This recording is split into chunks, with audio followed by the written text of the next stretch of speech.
Assalamualaikum warahmatullahi wabarakatuh. Alhamdulillahilladzi bi ni'matihi tatimmu shalihat. Asyhadu an la ilaha illallah wahdahu la syarikalah wa anna Muhammadan abduhu wa rasuluhu la nabiyya ba'dah. Allahumma shalli wa sallim wa barik wa karrim wa tahannan wa tafaddal wa takarram ala sayyidina wa maulana Muhammad wa ala alihi wa ashabihi wa azwajihi wa dhurriyyatihi wa atba'ihi la yaumiddin, amma ba'du. Subhanaka la ilma lana illa ma 'allamtana innaka antal alimul hakim. Wa ma as'alukum alaihi ajra in ajriya illa 'ala Allahi alladzi fatarani rabbil alamin. Yang kami muliakan, kami hormati Ustadz kita, Ustadz Adnin, semoga Allah Subhanahu wa taala senantiasa memberkahi hidup beliau, panjangkan usia dalam keadaan sehat walafiat, serta seluruh dewan guru, para ulama, wabil khusus para pembimbing, pembina masjid dan majelis az-zikra, seluruh jamaah rahimakumullah.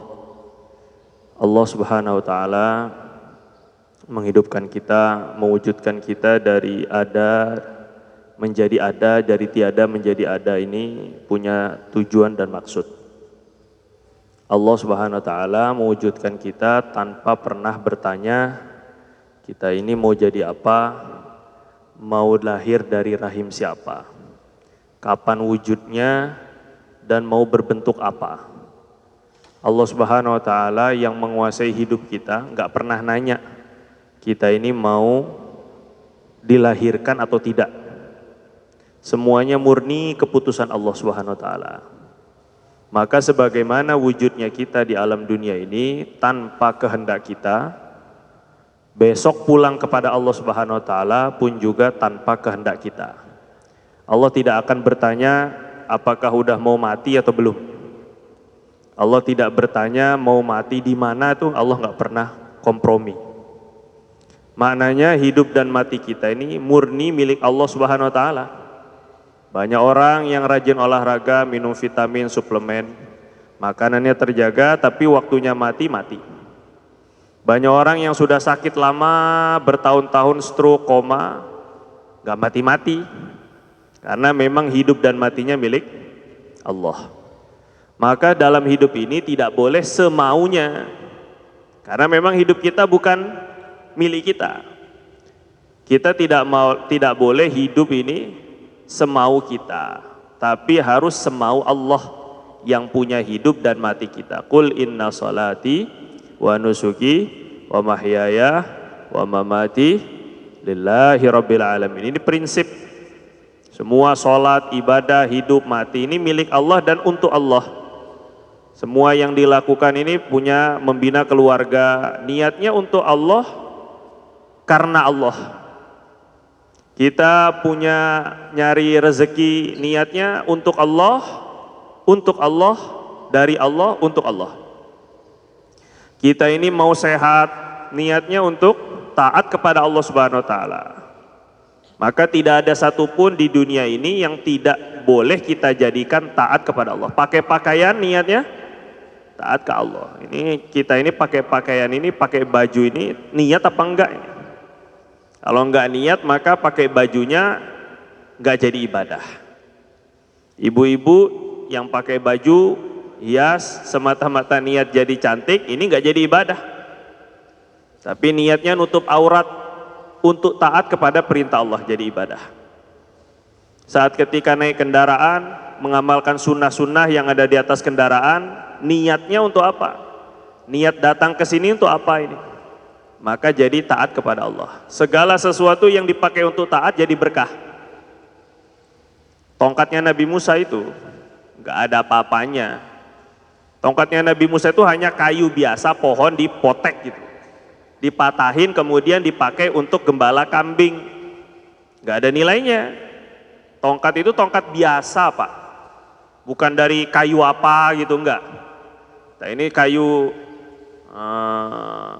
kita kokah misalnya punya keajaiban ini enggak. Kayunya Nabi Musa itu ya kayu biasa. Cuma kayu ini dipakai untuk taat kepada Allah. Suruh Allah pukul laut, fadrib bi'asakal bahar. Taat dia. Beliau taat, nggak pakai mikir-mikir. Ngapain saya mukul laut? Pakai tongkat lagi. Karena taat kepada Allah, barokah. Maka laut pun bisa terbelah dengan tongkat. Kalau seandainya disuruh Allah SWT pukul batu, maka Nabi Musa pukul batu memancar 12 mata air sesuai dengan 12 suku Bani Israel. Barokah. Karena dipakai taat kepada Allah. Suruh lempar, suruh falqi asoka, suruh lempar. Kamu punya tongkat wahai Musa, taat. Maka tongkat ini bisa berubah menjadi ular dan memakan ular-ular, ribuan ular milik para penyihir Fir'aun. Jadi barokah karena dipakai untuk taat kepada Allah. Segala dunia ini yang nggak dipakai taat, maka nggak ada barokahnya, jadi laknat. Tapi dunia ini yang dipakai untuk taat, waktunya, kesehatannya, rumahnya, majelisnya, kendaraannya, pasangan hidupnya, anaknya, dipakai untuk taat kepada Allah, maka barokah hidupnya. Ini dia belajar dari keberkahan Nabi Musa. Nah, di antara taat kepada Allah Subhanahu wa taala adalah kita melakukan perkara yang paling penting di sisi Allah, amal soleh berupa sholat. Sholat ini adalah amal soleh yang paling tinggi. Sholat ini adalah nilai seseorang di mata Allah. Awalnya dilihat dari sholat. Awwalu ma yuhasabu bihil abdu as-sholah. Fa'in soluhat faqad aflaha wa anjah, wa in fasadat faqad khaba wa khasir. Salat itu awal pertama kali dihitung, besok sama Allah hisab adalah salat. Kalau benar salatnya sukses. Sukses itu yang bisa salat dengan baik dan benar. Sukses itu yang bisa salat dengan baik dan benar. Walaupun S2, walaupun gelarnya banyak, tapi sholatnya nggak baik, maka Nabi yang bilang faqad khaba wa khasir, celaka, rugi. Pasti celaka, pasti rugi. Walaupun titelnya banyak, walaupun sarjana, walaupun hafiz Quran, walaupun hafiz hadis, sholatnya buruk, maka pasti kata Nabi rugi dan celaka. Faqad khaba wa khasir. Gak dilihatnya sholat. Di antara perkara sholat yang perlu dibahas adalah sholat musafir. Ini ada di kertasnya masing-masing. Musafir itu artinya melakukan perjalanan. Karena hidup kita ini nggak senantiasa ada di dalam kota tempat kita tinggal.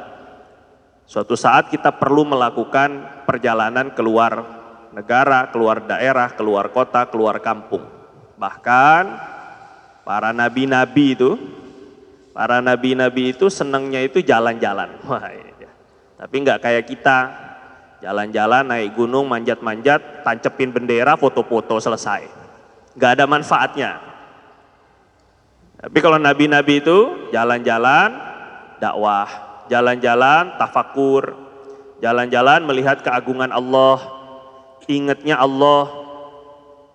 Subhanak ma khalaqta hadza batilan subhanak rabbana ma khalaqta hadza batilan subhanak faqina adzabannar. Ya Allah, engkau pasti enggak nyiptakan ini sia-sia. Ini jalan-jalannya para nabi-nabi ini. Bahkan para sahabat itu jalan-jalannya dakwah. Mereka dari 120.000 para sahabat itu, yang sampai meninggal di Madinah hanya 1000-an aja.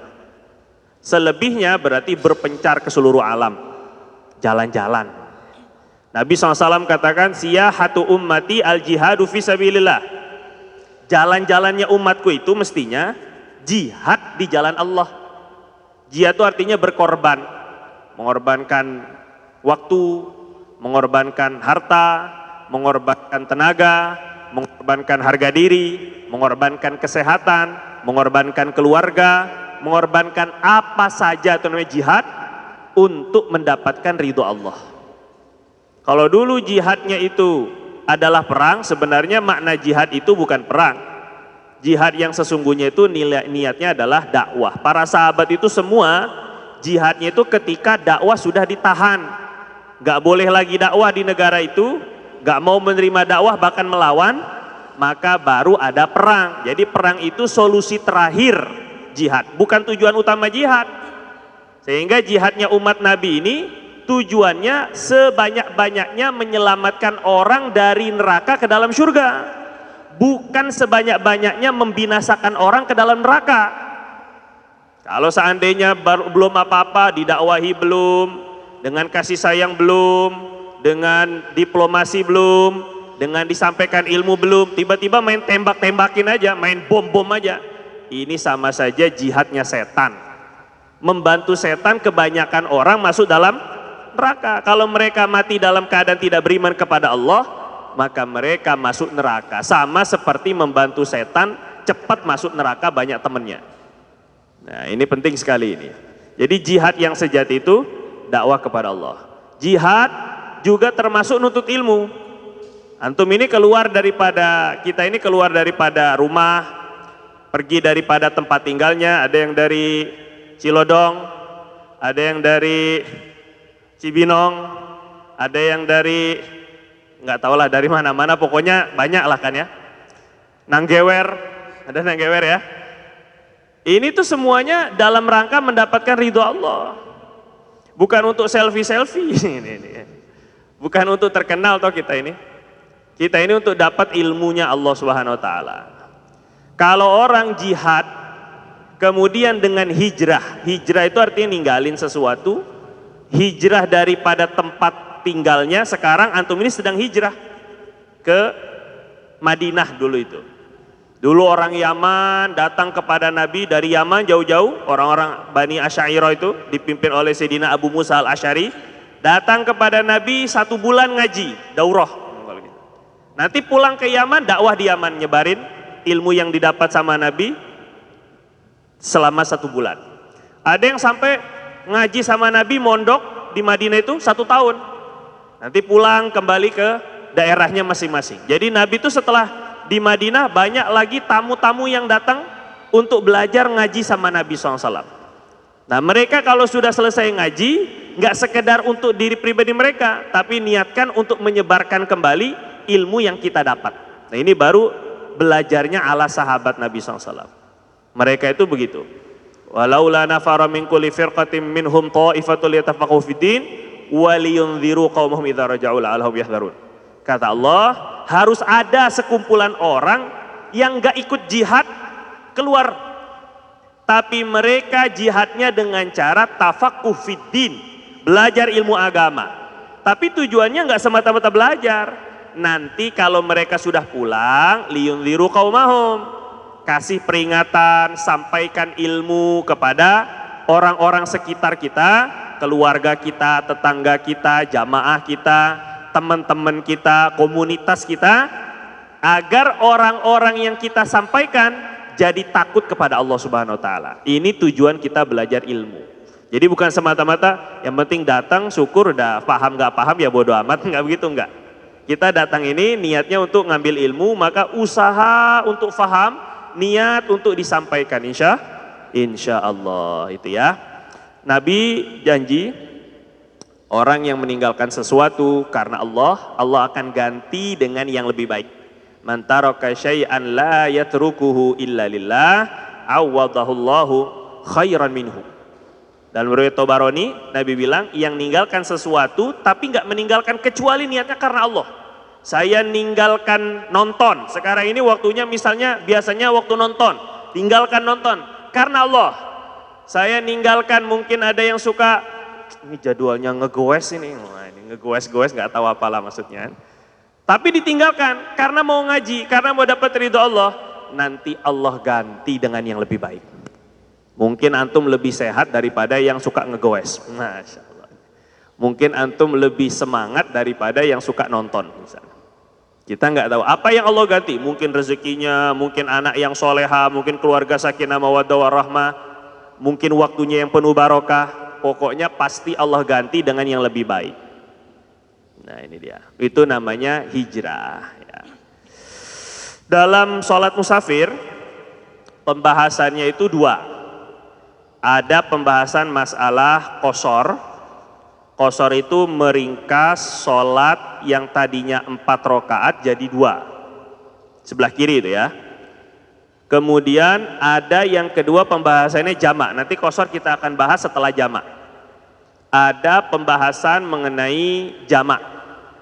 Jamak itu menggabungkan sholat antara zuhur dan asar, itu ya di atas tuh ya, atau maghrib dan isya. Nggak boleh dirubah ini. Mereka pasangan seia sekata, sehati serasa, nggak boleh diganti. Misalnya saya mau jamak apa? Subuh sama zuhur, itu qadha namanya, itu kesiangan itu namanya, bukan jamak. Atau mau saya asar sama maghrib aja, nggak boleh. Jamak itu harus sesuai pasangannya, zuhur dan asar, maghrib dan isya. Jadi jangan salah ini. Kadang-kadang perkara yang sudah maklum seperti ini, yang sudah diketahui kayak gini, masih ada yang nggak tahu. Dikiranya tuh jamak itu boleh sesuka hati, isya sama subuh, yang penting jamak. Lo jamak gimana ceritanya? Nggak ada, itu bukan pasangannya.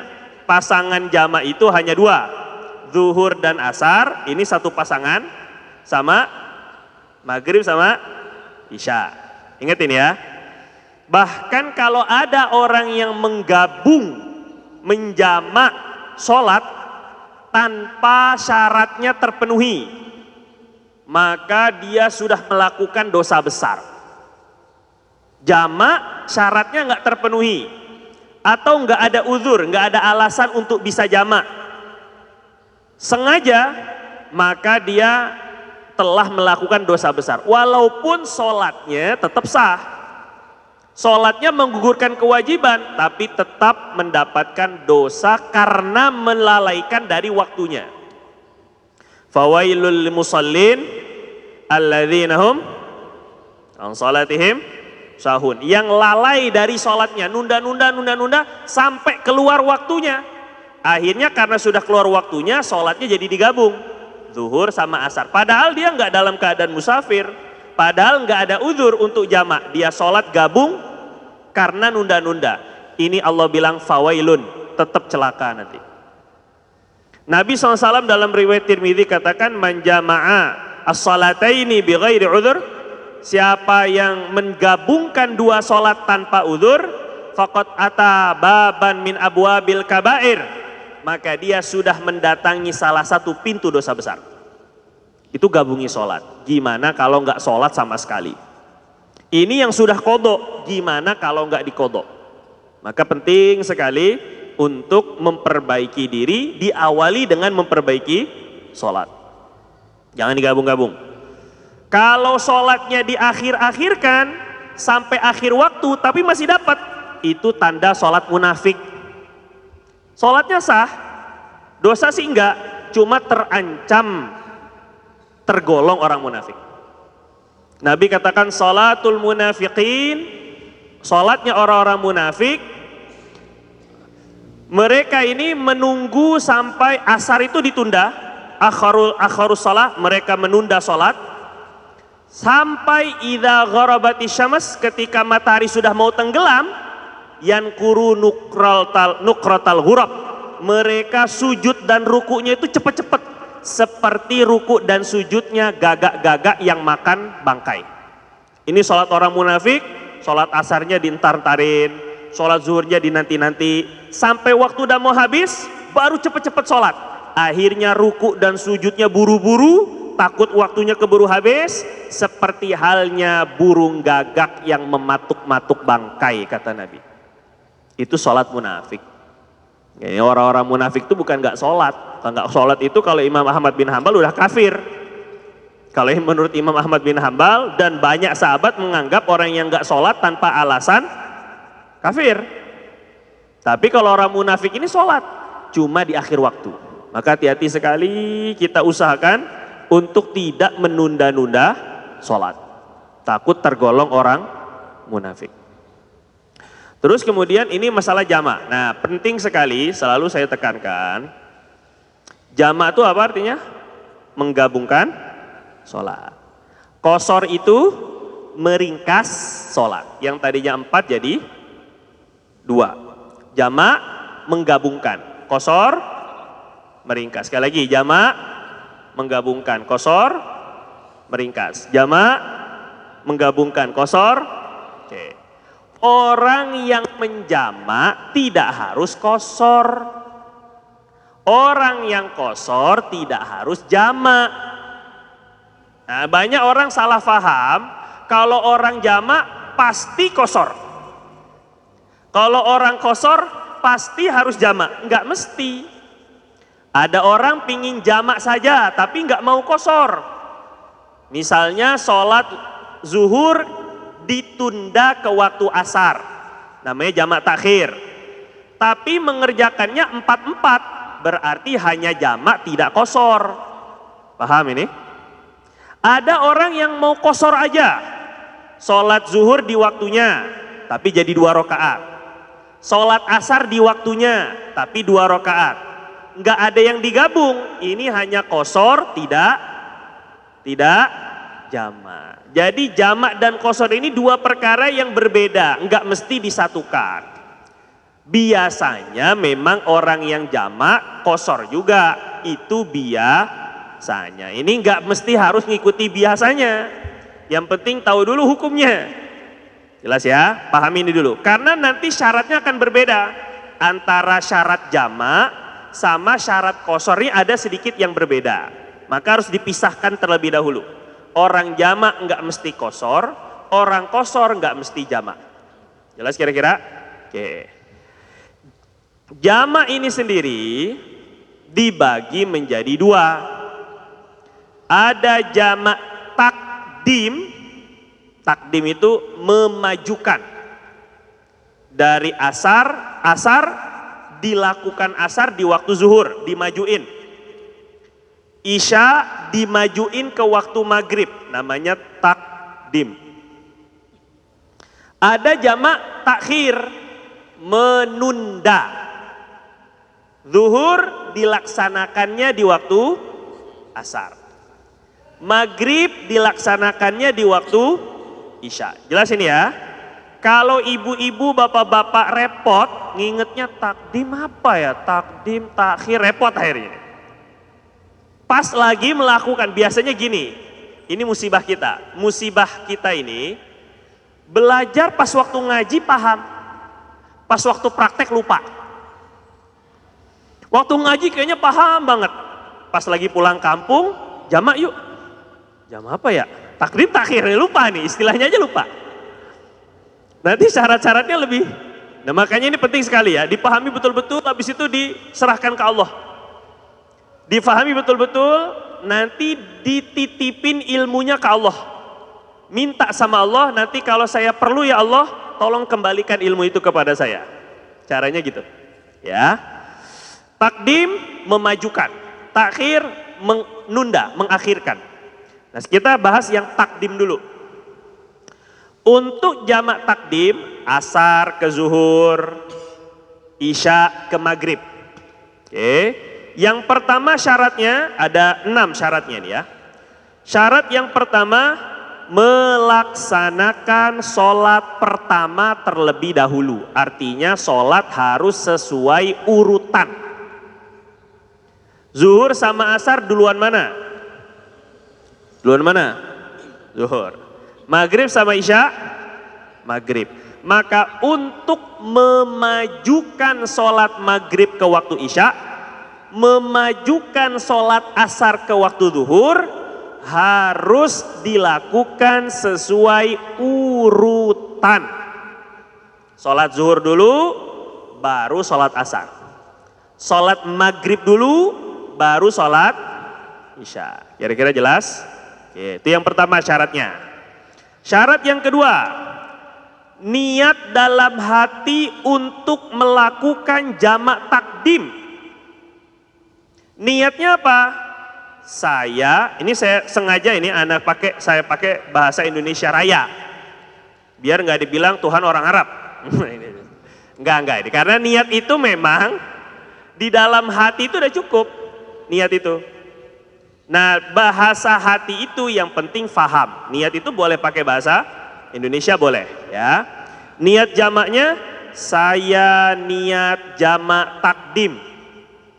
Kalau lupa istilahnya jamak takdim ini lupa. Takdim atau takhir daripada puyeng takut sawan. Saya niat memajukan sholat asar ke waktu zuhur. Gitu ya. Sholat isya ke waktu maghrib. Saya niat memajukan sholat asar ke waktu zuhur. Sholat isya ke waktu maghrib. Niatnya gitu doang. Saya niat menjamak zuhur asar ke waktu zuhur. Maju ya. Kalau mau pakai bahasa Arab, nawaitu jam'al asri ila zuhri. Sekali lagi ulang. Nawaitu. Ikutin. Nawaitu. Jangan bongong-bongong aja ntar kesurupan lagi nanti. Nawaitu jam'al asri ila zuhri takdiman. Ini kalau mau pakai bahasa Arab. Nggak mau pakai bahasa Arab nggak apa-apa. Pakai bahasa Indonesia yang penting pas. Saya niat jamak zuhur asar ke waktu zuhur. Namanya memajukan. Itu niat jamaknya. Tapi kok beda sama yang suka diajarin? Biasanya yang diajarin itu usolli, fardhoh, zuhri, majmu'an ilaihil asru. Wah, itu begitu biasanya.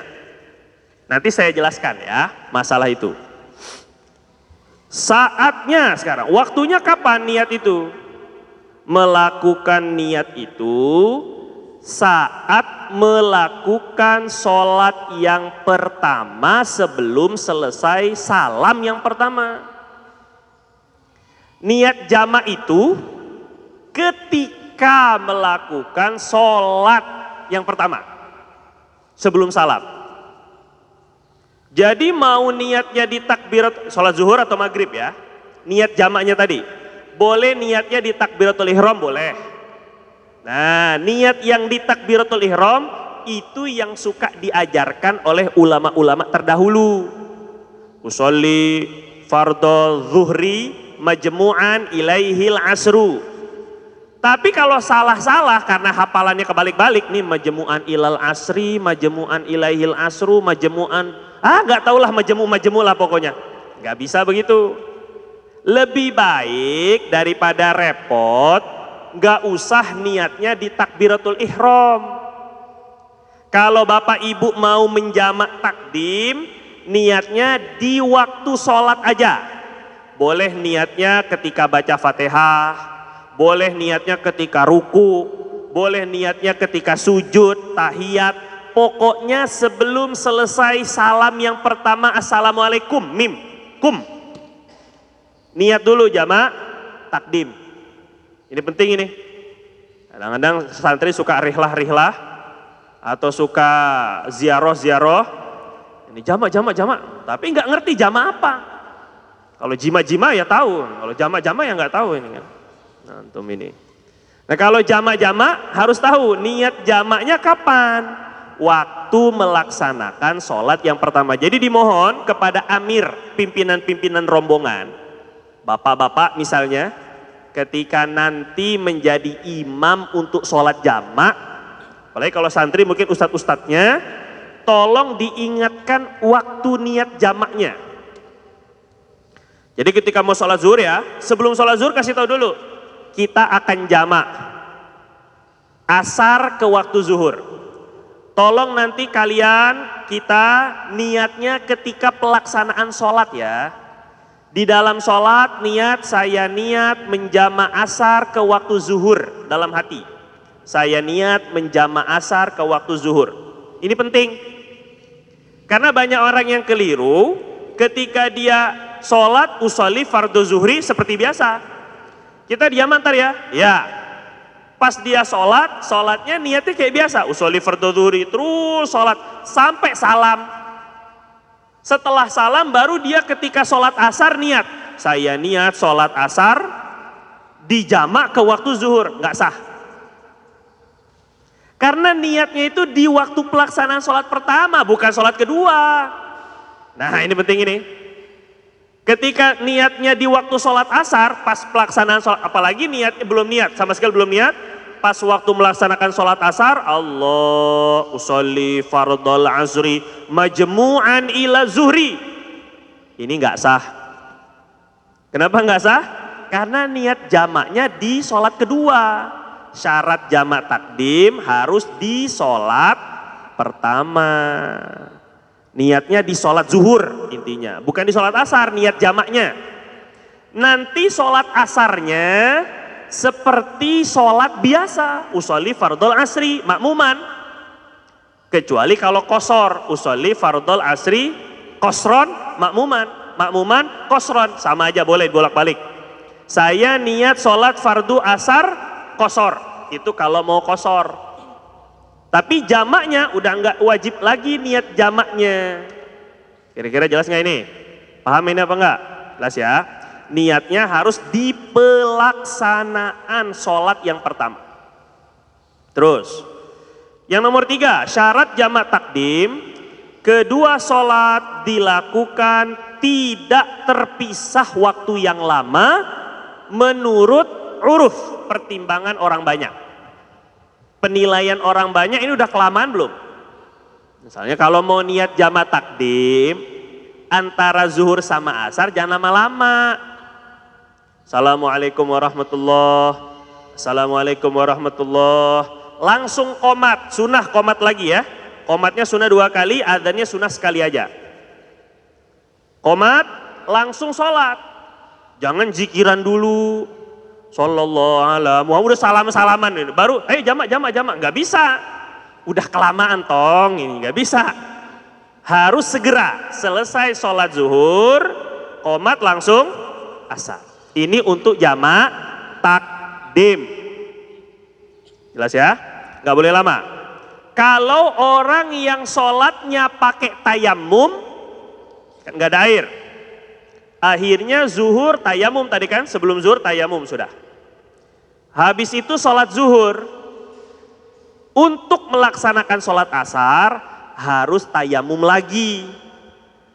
Karena tayamum itu hanya bisa dipakai untuk satu sholat fardu. Tayamum hanya bisa dipakai buat satu sholat fardu. Sholat sunat terserah, sholat fardu sekali doang. Jadi habis sholat zuhur, tayamum dulu muka dan tangan, langsung sholat asar. Dan itu masih dianggap waktu yang sebentar. Nggak masalah.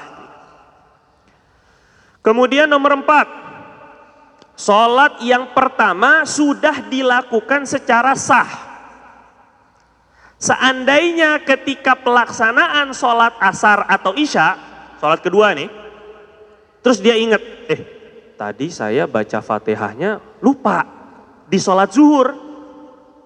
Tadi saya lupa bengong tidur waktu baca tahiyat akhir. Ini biasanya ini anak-anak lagi sholat karena sholatnya enak, subuh, adem, dingin. Pas lagi tahiyat numpang tidur. At-tahiyat. Bangun-bangun imamnya assalamualaikum warahmatullah, assalamualaikum warahmatullah, terus langsung bangun, assalamualaikum warahmatullah. Nggak sah dodol. Tidur tiba-tiba salam. Tahiyatnya belum selesai. Tahiyatnya harus selesaikan dulu. Makanya kalau nanti ngelihat ada teman kita yang lagi tidur, lagi sholat subuh khususnya, kalau tahajud mending lah, itu sunnah. Kalau fardu wajib. Ketika tidur, ketika tasyahud, senggol. Jangan diam aja, mungkin lagi mimpi ketemu Nabi, nggak bisa. Enak aja, ini bukan husnudzon pada tempatnya ini. Jadi kalau ngeliat ada lagi tidur, nah ini biasanya ini, santri milenium begini. Bangunin, pegang, Jangan kaku, demi dia sholatnya biar sah. Bahkan kalau seandainya dia at-tahiyatul mubarakatuh, lama, Assalamualaikum ayuhan nabi wa rahmatullahi wabarakatuh. Ada jeda waktu yang lama, ini wajib diulang lagi tahiyatnya, nggak boleh dilanjut. Nggak sah kalau dilanjut, ini penting ini. Seandainya ketika sholat yang pertama ternyata dilakukan secara tidak sah, ada rukun yang kurang, ada syarat yang kurang di sholat yang pertama, maka sholat yang kedua otomatis batal, jamaknya batal. Jelas ya? Wajib diulang dari sholat yang pertama, baru boleh jamak lagi sholat yang kedua. Terus yang kelima, jamak takdim harus memiliki sebab yang diperbolehkan jamak, wajib ada sejak niat jamak dilafazkan dalam hati sampai selesai takbiratul ihram sholat yang kedua. Jamak itu nggak asal, harus punya sebab. Sebab boleh jamak itu 3. Perjalanan, sakit, hujan. Secara garis besar gitu dulu. 3 sebab seseorang diperbolehkan jamak takdim. Takdim loh ya, bukan takhir, bukan nunda, memajukan. Perjalanan, musafir, nanti ada perinciannya, hujan, sama sakit. 3 ini sebab jamak, takdim dulu. Sebab yang 3 ini harus ada sampai takbiratul ihram sholat yang kedua. Begini contohnya, misalnya kita mau jamak karena hujan. Ketika hujan, ini sholat zuhur ini, datang ke sini, hujan deras, nggak ada payung. Nanti syarat-syaratnya hujan jamak boleh, ada syaratnya nanti. Kalau pulang lagi, nanti balik menyusahkan, maka boleh jamak takdim karena hujan. Tapi syaratnya hujannya harus ada pada sholat yang pertama sampai takbiratul ihram sholat asar. Kalau setelah sholat asar hujannya berhenti, jamaknya sah, boleh jamak. Lanjutin aja sampai salam. Awalnya datang sholat zuhur, mau sholat zuhur, hujan gede. Akhirnya imam bilang, kata Pak Imam, kata Ustadz, dah kita niat jamak sholat zuhur dan asar sekalian. Seneng kita kan? Pas lagi zuhur, imamnya panjang. Lagi tahiyat, hujannya berhenti. Tahiyat zuhur ini, hujannya berhenti. Maka nggak boleh jamak, karena sebab jamaknya udah berhenti sebelum takbiratul ihram sholat yang kedua. Boleh dilanjutin jamak, ayo cepet bangun sholat asar, langsung takbiratul ihram. Biar keburu hujannya berhenti. Kalau hujannya keburu berhenti, pas udah Allahu Akbar berhenti dia, tahu aja dia. Maka boleh jamak dilanjutin. Karena sebab jamak itu yang penting sampai takbiratul ihram, sholat yang kedua masih ada. Itu ya, jelas saya kira-kira ya. Terus, sebabnya apa saja jamak takdim? Yang pertama, perjalanan. Perjalanan yang bagaimana yang boleh jamak dan qashar? Ini sama ini, perjalanan. Jamak dan qashar sama syaratnya. Perjalanan satu, perjalanan yang tidak diharamkan. Kalau perjalanannya niatnya untuk ke Bali sekedar untuk lihat bule-bule bugil, ataupun juga telanjang, ataupun apalah macam-macam, perjalanannya sudah haram. Nggak boleh jamak, nggak boleh qashar, nggak boleh berbuka di waktu Ramadan. Karena perjalanannya haram. Niat perjalanannya itu haram. Saya mau pergi untuk bunuh orang. Nah ini juga sama, perjalanannya haram. Tapi kalau perjalanannya niatnya baik, niatnya nggak haram. Walaupun nggak mesti sunnah, nggak mesti perjalanan yang sunnah atau wajib. Niatnya mubah. Saya niat buat rekreasi. Rekreasi itu hukumnya mubah. Perjalanannya boleh jamak, boleh qashar. Walaupun selama perjalanan pacaran, haram. Tapi masih boleh jamak qashar nggak? Boleh. Karena yang dilihat niat perjalanannya, bukan apa yang dilakukan selama perjalanan. Paham ini ya? Kalau niat perjalanannya boleh, mubah, diperbolehkan, itu sudah cukup untuk kita boleh melakukan jamak dan qashar.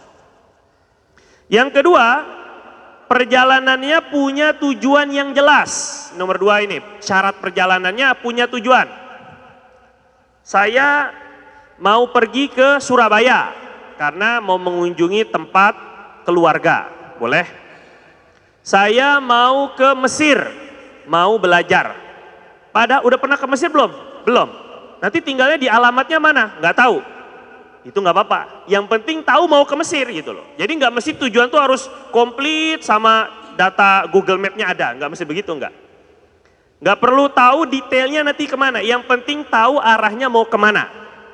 Yang nggak boleh jamak itu yang haim. Orang yang melakukan perjalanan kemana arah angin bertiup.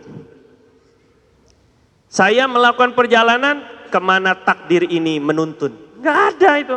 Nggak boleh jamak, nggak boleh qashar. Nggak punya tujuan yang jelas. Ya pokoknya jalan aja nggak jelas. Saya berjalan kemana kaki ini melangkah. Ya iyalah pasti. Jelas ini ya. Ini nggak boleh jamak karena nggak punya tujuan yang jelas. Pertama, perjalanannya harus tidak haram. Yang kedua, perjalanannya punya tujuan. Yang ketiga, perjalanan jarak yang akan ditempuh, yang akan, bukan yang sudah, yang akan ditempuh minimal 82 km. Minimal ini. Sayyidina Abdullah bin Umar, sahabat Nabi, Sayyidina Abdullah bin Abbas radhiyallahu anhum, mereka berpendapat ketika ditanya, kam tuqsarus shalah, berapa boleh sholat itu diqashar termasuk di jamak? Mereka bilang arba'ata burud, sejauh perjalanan 4 burud. 4 burud itu 16 farsakh, kalau dihitung-hitung pakai kilometer sekitar 80-an kilometer. Akan ditempuh, bukan sudah. Kita ini mau sekarang perjalanan dari Sentul misalnya ya. Mau ke Bandung. Ke Bandung. Ke Bandung ini sudah sampai 80 km belum? Sudah belum? Udahlah. Sudah 80 km, tapi sudah boleh jamak ketika keluar Sentul. Keluar kecamatannya, sudah keluar dari kecamatan, itu sudah boleh jamak di sana. Karena jarak yang akan ditempuh 80. Enggak mesti nunggu 80 dulu, baru jamak. Itu nunggu sampai Bandung baru jamak, itu enggak, keliru enggak. Boleh jamaknya setelah keluar kecamatan, batas kecamatan kita. Kota. Ketika kita tinggal di Kota Bogor, keluar dari batas Kota Bogor sudah boleh jamak. Tapi syarat perjalanannya yang akan ditempuh 82 km. Jelasin ya, yang akan ditempuh minimal 80-an. Kalau ragu-ragu nggak boleh. Udah 80 belum ya? 80 belum ya? Ya belum berarti.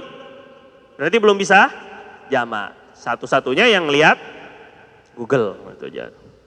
Kemudian sudah diperbolehkan jamak jika telah keluar dari batas kota tempat tinggal atau sekarang kecamatan dan tidak niat bermukim di satu tempat lebih dari 3 hari. Begini Ibu Bapak, yang namanya orang musafir melakukan perjalanan itu orang yang nggak tinggal di satu kota lebih dari 3 hari. Itu namanya musafir.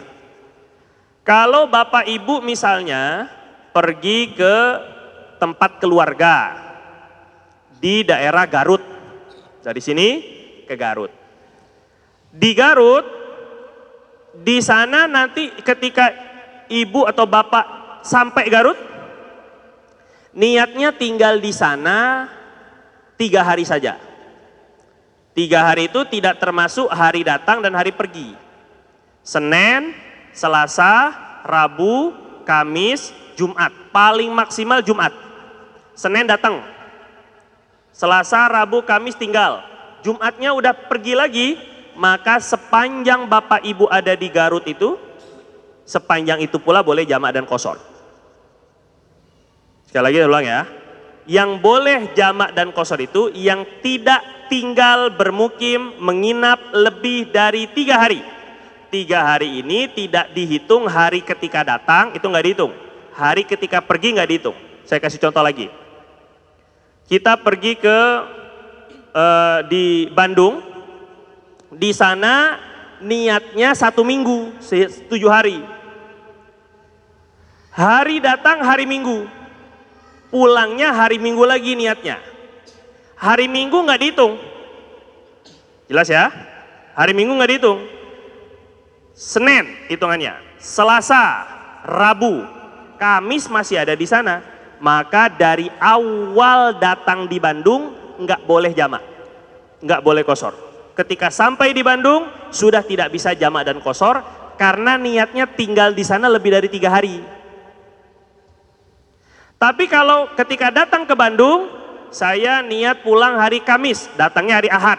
Ahad nggak dihitung ya. Senin, Selasa, Rabu, 3 hari. Kamisnya keluar. Kamisnya pergi dari Bandung, pulang. Maka sepanjang di Bandung 5 hari tadi, boleh jamak qashar masih. Jelas apa enggak ini? Karena masih terhitung musafir namanya. 3 hari ya. Tapi kalau dari awal niatnya akan tinggal lebih dari 3 hari, maka sejak awal datang nggak boleh jamak qashar lagi. Nggak, bukan nunggu sampai 3 hari baru bebas jamak qashar, bukan. Dari awal datang niatnya sudah 3 hari. Beda halnya gini, datang ke Bandung, tapi di Bandung tuh kemana-mana, pindah-pindah kecamatan. Nanti keluar ke kota Ciwidey, ke Cici lah, pokoknya Cician lah semuanya, Cimori, Cimana, satu-satu kan. Satu kemana pindah, nanti kemana, itu keluar kota namanya. Di Bandung itu nanti sehari di rumah ini, sehari di rumah ini. Itu hitungan 3 harinya diulang lagi. Antum pergi ke rumah nenek, tapi dari rumah nenek nanti ke rumah bibi, itu hitungannya diulang lagi 1 hari, ulang lagi dari 3 hari itu diulang dari hari pertama. Bukan melanjutkan 3 hari. Jadi sepanjang seminggu kalau keluar kota, keluar kecamatan, pindah ke sana, nanti pergi lagi, balik lagi ke rumah nenek, nanti ke sana lagi. Itu dihitungnya 1 hari, belum 3 hari. Maka sepanjang seminggu itu boleh jamak qashar semuanya. Jelas apa enggak ini? Paham apa enggak? Bisa dipahami? Bisa dinalar enggak santri ini? Santri harus paham kalau santri mah. Calon ulama. Kemudian, yang kedua, sholat jamak itu sebabnya adalah sakit. Sakit yang kayak gimana? Sakit yang sangat memberatkan. Nah ini tergantung ketakwaan ini mah. Duh, ane mau jamak, apa ente? Jerawat ane, jerawat apa hubungannya ini? Sakit yang nggak memberatkan, jerawatan kok jamak. Memberatkan sekiranya harus bolak-balik sholat. Orang diinfus misalnya, lagi dirawat, kalau harus 2 kali bolak-balik, nah ini sunnah, ini bagus di jamak. Bukan sunnah, boleh di jamak. Daripada memberatkan. Orang-orang tua yang jalan pun susah, itu sudah boleh dijamak. Zuhur asar jamak, nanti maghrib isya jamak, subuh nggak bisa jamak. Jadi subuh ya sendiri, nggak ada jamak subuh ini ya. Terus kemudian sakitnya sudah. Yang ketiga hujan, tadi sudah Anda bilang. Hujan yang bagaimana yang boleh jamak? Hujan yang menyusahkan untuk datang ke tempat sholat. Jadi syaratnya hujannya sholatnya harus berjamaah. Kemudian tempat tinggalnya jauh, tempat sholat berjamaah ini jauh dari tempat tinggal. Kalau dekat, asrama tinggal situ aja kok jamak, innalillahi. Jamak kita hujan, jamak, baru belajar jamak. Lah kan asrama itu di situ, innalillahi. Kemana ada ente susah, tinggal gelindingnya nyampe, gimana ente? Jadi nggak bisa jamak. Yang jauh, jamaahnya jauh. Kemudian syaratnya hujannya masih turun pada takbiratul ihram sholat pertama, zuhur atau maghrib. Salam sholat yang pertama, zuhur atau maghrib. Dan takbiratul ihram sholat yang kedua, asar atau isya. Misalnya tuh hujan berhenti, putus nyambung. Allah, sebelum zuhur hujan. Takbir, Allahu Akbar. Zuhur kan? Tadi udah niat jamak.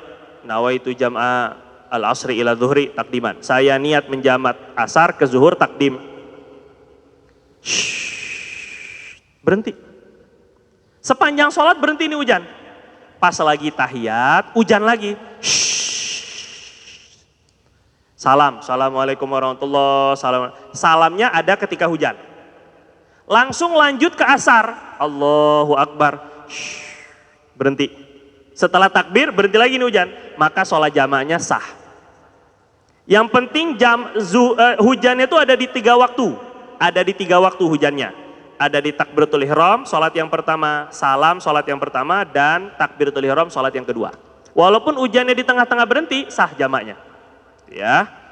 Yang terakhir dari syarat jamak takdim, mengetahui secara yakin semua syarat jamak telah terpenuhi. 1, sholat pertama dulu urutan. 2, niatnya di waktu pelaksanaan sholat yang pertama. 3, tidak boleh terlalu lama antara sholat pertama dan kedua. 4, sholat pertamanya sudah pasti sah. Yang 5, sudah memenuhi sebab-sebab yang diperbolehkan jamak. Kita masuk ke jamak takhir karena waktunya sudah mau habis. Jamak takhir artinya mengakhirkan. Syarat yang pertama, niat. Sama, niatnya boleh pakai bahasa Indonesia. Saya niat jamak takhir. Saya niat mengakhirkan sholat zuhur ke waktu asar. Niat dulu. Saya niat mengakhirkan maghrib ke waktu isya. Tapi waktu niatnya kapan? Waktu niatnya adalah antara masuknya waktu sholat yang pertama masuk waktu. Berarti ketika azan zuhur, azan maghrib, niat di sana. Bukan ketika takbiratul ihram, kan sholatnya nanti nih. Ini maghrib, mau dilaksanakan ke waktu isya. Ini niat jamaknya nanti ketika pelaksanaannya nanti. Bukan. Niat jamaknya tuh ketika waktunya itu. Waktu sholat maghrib datang. Maghrib. Ayo niat jamak, niat jamak. Niat jamak takhir. Karena ini kita nggak memungkinkan untuk sholat di tengah jalan. Misalnya masih belum ketemu masjid. Niat jamak takhir. Atau lagi macet. Niat jamak takhir. Saya niat mengakhirkan maghrib ke waktu isya. Sudah selesai. Nanti ketika pelaksanaannya sholat maghrib di waktu isya, niatnya kayak biasa. Usolli fardhul maghrib, usolli fardhul isya. Jelas ya bangga? Adapun majmu'an ilal asri, majmu'an ilal isya, itu sunnah, tidak wajib. Ini kadang karena belajarnya begitu, majmu'an tadi, niat itu. Akhirnya pelaksanaan niatnya di takbiratul ihram sholat maghrib. Nah sholat maghribnya di waktu isya, itu namanya qadha, dosa. Jadi bedanya qadha sama jamak takhir, niat. Kalau orang niat jamak takhir, dia terbebas dari dosa menunda sholat. Tapi kalau dia tidak niat, maka jatuh sholat maghribnya, sholat zuhurnya itu qadha. Qadha itu artinya bayar, utang. Sama saja tidak sholat zuhur. Sama saja tidak sholat maghrib, dosa. Yang penting ini. Yang kedua, sampai kapan niatnya itu? Sampai tersisa waktu yang mencukupi melakukan 1 rakaat di waktu zuhur atau maghrib. 1 rakaat kira-kira 1 menit. Berarti misalnya azan maghrib jam 8, azan isya jam 7. Azan maghrib jam 18 maksudnya. Azan maghrib jam 6. Azan isya jam 7. Jam 7 kurang 1 menit. Jam 18.59. Karena tidur sepanjang perjalanan, bangun-bangun, ini udah maghrib belum? Bukan udah mau maghrib, udah mau isya. Baru bangun. Langsung niat seketika itu. Saya niat menjamak maghrib ke waktu isya. Biar nggak dosa. Karena masih sempat 1 rakaat enggak? Masih. Maka sah jamak takhirnya enggak kena dosa. Tapi kalau pas bangun-bangun adzan isya, ya itu mah, qadha itu mah. Bukan jamak takhir namanya. Jelasin ya. Sepanjang waktu maghrib enggak niat sama sekali. Niatnya ketika, ana jamak udah niat jamak. Kapan niat jamaknya? Orang tidur sepanjang dari asar kok tidur. Enggak ada niat jamaknya. Ini penting nih. Yang kedua, minimal bangun buat niat doang. Habis itu tidur lagi. Minimal itu ya, bangunin dulu. Yang kedua, sebab diperbolehkan jamak takhir adalah harus masih ada hingga selesai salam sholat yang kedua. Sebabnya hanya dua, sebab perjalanan dan sakit. Sama, syarat perjalanannya sama, syarat sakitnya sama. Jadi orang sakit boleh jamak takdim, majuin, boleh jamak takhir, mundurin. Orang sakit. Perjalanan musafir juga begitu, boleh dimajuin, boleh dimundurin. Kemudian langsung masuk ke qashar, ada waktu dalam 3 menit. Jadi ingat ya, saya ulang sekali lagi nih. Untuk jamak takdim, niatnya ketika melakukan sholat yang pertama. Ketika melakukan sholat yang pertama. Niat jamak takhir ketika waktu sholat yang pertama. Waktu zuhur, waktu maghrib, niat. Jadi bukan di takbiratul ihram. Untuk qashar, syaratnya, qashar ini meringkas, yang 4 jadi 2. 1, qashar hanya dilakukan pada 3 sholat. Zuhur, asar, isya. Maghrib nggak ada jadi 1,5. Bagi subuh jadi witir, 1 rakaat. Ini mana ada ini qashar? Nggak ada. Qashar hanya 4 jadi 2. Selainnya nggak ada. Yang kedua, sebab diperbolehkan qashar sudah ada sejak awal takbiratul ihram hingga selesai sholat. Sebab qashar itu hanya 1. Sebab boleh qashar hanya 1, perjalanan. Syarat perjalanan seperti tadi, jaraknya 82, bukan perjalanan yang diharamkan. Itu khusus untuk qashar. Jadi qashar sebabnya hanya perjalanan. Kalau orang sakit hanya boleh jamak, nggak boleh qashar. Kalau orang sakit dia boleh memajukan, boleh memundurkan dengan syarat-syarat tadi, tapi nggak boleh qashar. Terus yang kemudian yang ketiga, mengetahui syarat qashar telah terpenuhi secara yakin. Kalau ragu-ragu udah 82 km apa belum, maka tidak boleh qashar karena belum yakin sudah terpenuhi atau tidak. Yang keempat, ini penting, niat qashar. Niat qasharnya gimana? Saya niat sholat fardu titik-titik tuh diisi, bukan dibilang titik-titik. Saya niat sholat fardu titik-titik qashar. Ini gimana ente? Saya niat sholat fardu asar qashar. Saya niat sholat fardu zuhur qashar. Saya niat sholat isya, fardu isya qashar. Jelasin ya. Yang penting ada kata-kata qashar.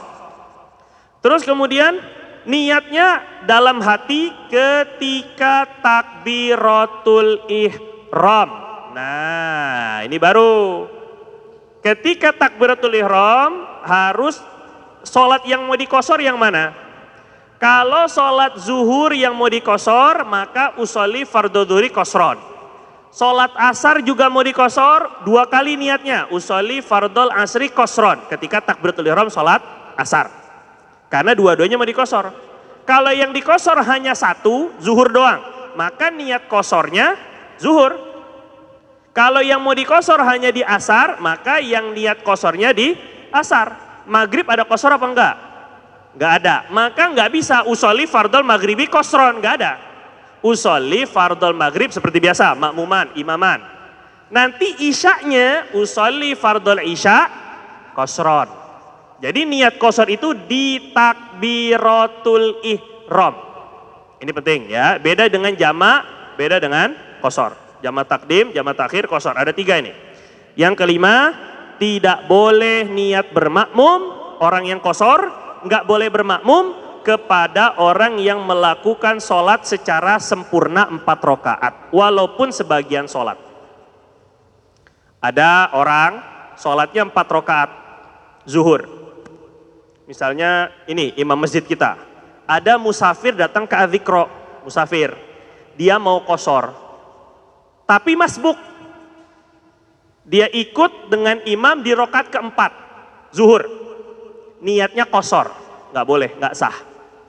Walaupun masbuk, kan tinggal nambah 2 rakaat atau tinggal nambah 1 rakaat, nggak. Syarat orang yang qashar tidak boleh bermakmum sama sekali dengan imam yang tidak qashar. Kalau mau qashar, dia jadi imam. Makmum boleh nggak qashar, tinggal nambah 2 rakaat. Imamnya selesai salam, rakaat kedua dia salam, dia nambah 2 rakaat kayak masbuk. Tapi kalau dia jadi makmum nggak boleh. Jelasin ya, orang yang qashar. Wallahu ta'ala a'lam. Ada pertanyaan? Sebelum pertanyaan kita sholawat terlebih dahulu.